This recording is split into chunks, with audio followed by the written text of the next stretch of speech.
I should just like to tell you about the way in which we started our Anti-Suffrage Society at Little Pendleton, where I live. It's in the country, of course, but we're not quite out of the world. We're only 16 miles from Barchester, and we're not so benighted that we haven't heard about the suffragettes and their horrid, unladylike doings. Though I don't see the paper very often, because Papa always takes it with him when he goes up to Barchester by the 9:40 every morning, and then Mamma and I feel free for the day. But Miss Prideaux, a very rich maiden lady who lives at the Hall, feels very strongly about the suffragettes, and she persuaded Lady Bellamy to have a drawing-room meeting to form an anti-suffrage society. Lady Bellamy is the daughter of a duke and very exclusive.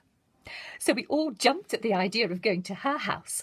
We talked about it day and night for a week, and all put on our best frocks, and you may be sure that we were at the castle in good time. Lady Bellamy took the chair, but she didn't say much in her opening speech, except that she didn't know anything about politics, and she didn't suppose any of us did, but that she was always pleased to do anything to elevate the masses, which sounded rather patronising. Then she called upon Miss Prideaux to address the meeting. Miss Prideaux wouldn't stand up to speak because she thought it unladylike to be so obtrusive. She said that it was a great pity that servant girls were getting so independent nowadays, and she attributed it to the suffragettes, and somehow she brought in the comet, though I forgot what that had to do with it. In her opinion, radicalism and socialism were ruining the country, and she would never even employ a gardener on her place who didn't promise to vote Conservative, and her gardens are very beautiful, you know. It was the business of the men to make the laws, and women were quite unfit to take part in politics. Then someone at the back with very bad taste asked whether Queen Victoria was a political personage. And 2 irreverent girls giggled. But Miss Prideaux soon put the interrupter in her place, and she said the question proved her point, because if the Queen had known anything about politics, she would never have had Gladstone for a Prime Minister. And Mamma said that was a very sensible remark. Then one of the members of our division spoke, Sir Reginald Bellamy, a sort of cousin to Lady Bellamy. He's been divorced twice, so of course he knows something about women, and if he hasn't a high opinion of them, then you can't say it's from want of experience. He said that women have too much power as it is, and that our function was to be charming and please the men, and that if we debased ourselves by interfering in politics and opposing men, we shouldn't be treated with the consideration and deference that English gentlemen showed every woman. Well, of course, that would be horrid. But everybody said he treated his wives shockingly. Though I acknowledge he's gallant enough to all other women. In fact, a great deal too gallant from all I hear, though I don't want to talk scandal. He went on to say that women were frivolous and vain and hysterical and extravagant and wanting in moral courage and a sense of responsibility and a lot more, till he made me feel more like a worm than ever. He really was rather rude, and he ended up by saying that the fact that we had come here to assert how unfit we were to take part in the affairs of the country showed that we agreed with him. Of course, it would have been unladylike to contradict him, so we sat silent. Then our other member of Parliament spoke. He's a big mill owner. He said we must stand together back to back, as we were face to face with the revolution. Women in the mills were agitating for the same pay as the men doing the same work, and he pointed out that this was ridiculous, for if the women stayed at home, they get no wages at all, so anything he gave them was sheer profit to them. It really was a treat to get an argument put so simply and clearly. He gave us statistics, too, to prove that women did not want the vote. I forget the exact figures, but I think he said 103% didn't want it, and if the majority don't, why should the minority have it? That seemed logical. Oh, I forgot. He ended up by saying that an election was coming on soon and that he wanted us all to canvass for him and to speak at his meetings. And the Archdeacon got up, a dear man and so learned, but a little absent-minded. He quoted St. Paul and Lord Curzon. I remember there was something about long hair being a glory to us. The poor man is quite bald. Then he said how the man was the natural master of the house and how woman's function was to obey. And we all looked round to see if his wife was there. But she wasn't, lucky for him.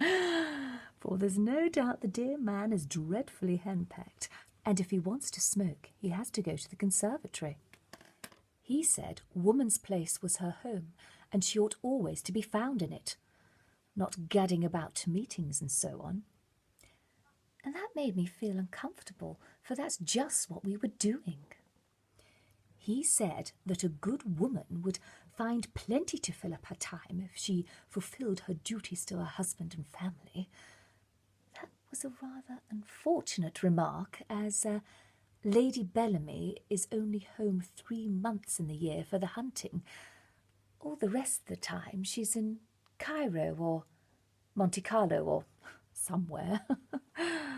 He told us that it was man's function to govern and keep us unspotted from the world, and that we ought to fight against the spirit of rebellion and foster that of content. I do try to be content, though it seems a little hard that Papa allows Jack, my brother in the army, £600 a year, and I only get £45 and a Christmas box of £10 if I've been good. But then, as Mamma says, Jack's a man, so that explains it. He got into debt badly last year, and Papa had to pay a lot of money, nearly £1,000 to put him straight. And when Papa found I'd exceeded my allowance by £7, he was awfully angry and asked if I wanted to ruin him. He docked off this year's allowance, so I haven't been able to buy a new hat this spring. But that hasn't anything to do with the meeting.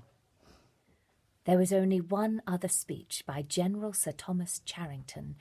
He's rather old and only has one lung, but he told us women couldn't fight and so we oughtn't to vote. Then someone said Joan of Arc, and Miss Prideaux said she was a French hussy who wore men's clothes, so that settled that. The General quoted these beautiful lines.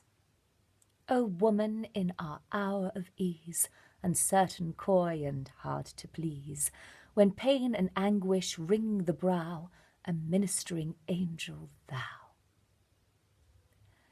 Then he had a fit of coughing, and his wife had to attend to him.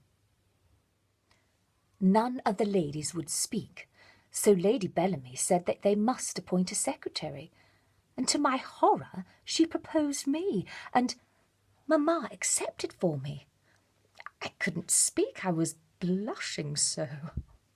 And then came the question of subscription.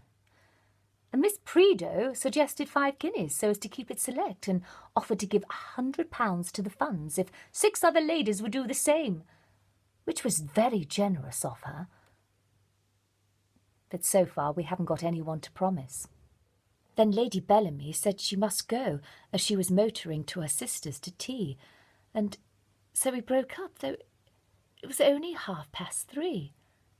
And they didn't give us any tea, and Mamma and I had to walk home because Jack had the motor to go to golf. He came back in an awful temper, for he'd had a match with Miss Vickers, who plays for the county, and got licked at 5 and 4 to play. He said women had no business on the links. We haven't had another meeting yet, as Lady Bellamy is away, but I quite hope that when she comes back in the winter we shall be able to fix a date. In the meantime, I'm sure some of you will become anti-suffragists, now you've heard the arguments. There's lots more, of course, and I've written to the head society to send me some, but they haven't yet. Oh, and please let me have your subscriptions as soon as possible, as I'm 1 and 9p out of pocket already for postage. Still, it's in a good cause, and It's one's duty to do something useful in the world, even if it does mean a lot of strain on one's brain. Isn't it?